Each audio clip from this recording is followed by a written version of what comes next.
Chapter 30. The Little Stranger. Wayside School was no fun anymore. "Hey, out of my way, Buster," said Dee Dee as she pushed past Ron on her way back to her seat. "Hey, keep your hairy paws to yourself," said Ron. Nobody had any friends. Everybody hated everybody, except Miss Snowguard. They all liked her.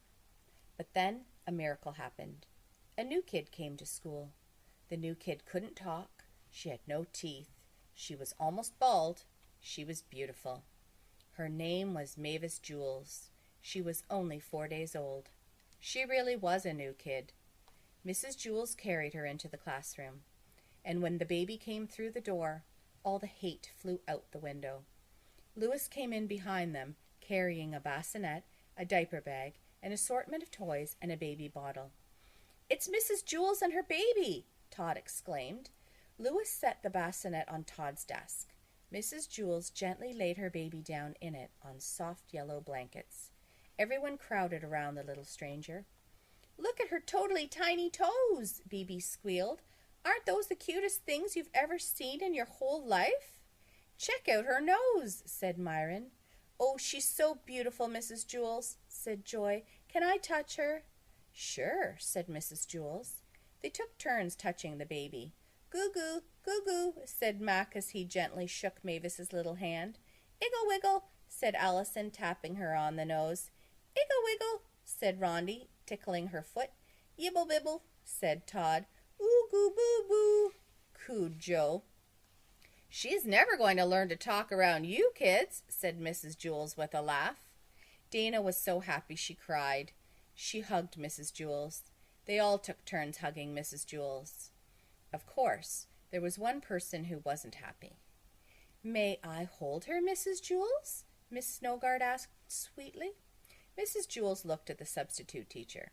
"It's okay," said Allison. "Miss Snowguard is a really nice teacher." "Sure, go ahead," said Mrs. Jules. "I'm sorry for interrupting your class like this." "Oh, that's quite all right," said Miss Snowguard, picking up Mrs. Jules's baby. "She's just adorable." The window by Sherry's desk was wide open. "That's kind of dangerous," Miss Snowguard realized. "Somebody might accidentally drop something out of the window." She slowly moved toward it as she swayed with the baby. "I've heard so much about you, Mrs. Jules," she said. "The children have missed you." "I've missed them too," said Mrs. Jules. There was a rubber band ball on the floor next to Sherry's desk. Sherry had been making it, although it wasn't nearly as big as the one Mr. Kidswatter had been making. "If I tripped over that rubber band ball, something awful might happen," thought Miss Snowguard. She was just about to step on it when suddenly she became very curious about the kind of thoughts babies had. She had never listened to a baby's brain before. Miss Snowguard held Mavis close to her heart and listened. She gasped. Her face turned white and her legs wobbled beneath her. As she tried to get her balance, she stepped on the rubber band ball and fell toward the open window. Louis jumped over Sherry's desk and grabbed her just in time. Mrs. Jules hurried over. Miss Snowguard tenderly handed Mrs. Jules her baby. Then she fainted in Louis's arms. It is impossible to describe in words exactly what Miss Snowguard heard when she listened to Mavis's brain. Babies don't think in words. Miss Snowguard heard pure love and trust and faith, with no words to get in the way.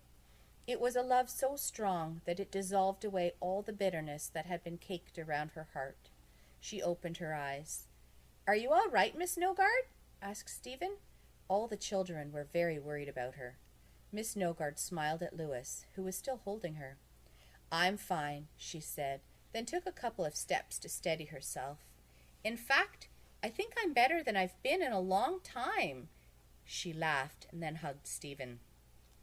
"You should feel very proud of your class," she told Mrs. Jules. "They are bright, well-behaved, and just a pleasure to teach." "We are?" asked Mauricia. Miss Snowguard fluffed Mauricia's hair. "Yes, you are," she said. Mauricia smiled up at her. "I know," said Mrs. Jules, "as I told my obstetrician." "Your what?" asked Joy.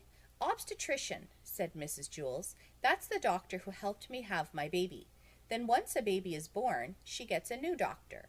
That doctor is called a pediatrician. That's different from a podiatrist, who is a doctor who takes care of people's feet. There are many different kinds of doctors. There's also, Todd raised his hand. Mrs. Jules, you're starting to get a little boring, he said. Mrs. Jules made Todd write his name on the chalkboard under the word discipline. Hey, Louis, shouted Mac, ask Miss Nogard out on a date. Everyone looked at Louis. Miss Nogard looked at him, too. Do it, Louis, said Leslie. I really would like to get to know you better, Miss Nogard, he said.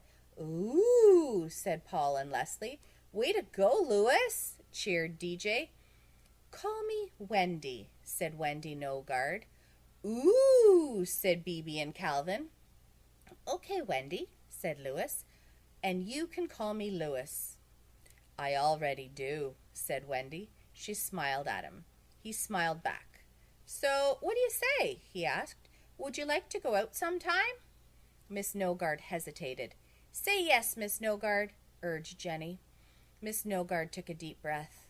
I like you, Louis, she said, but I think there is something you should know about me first.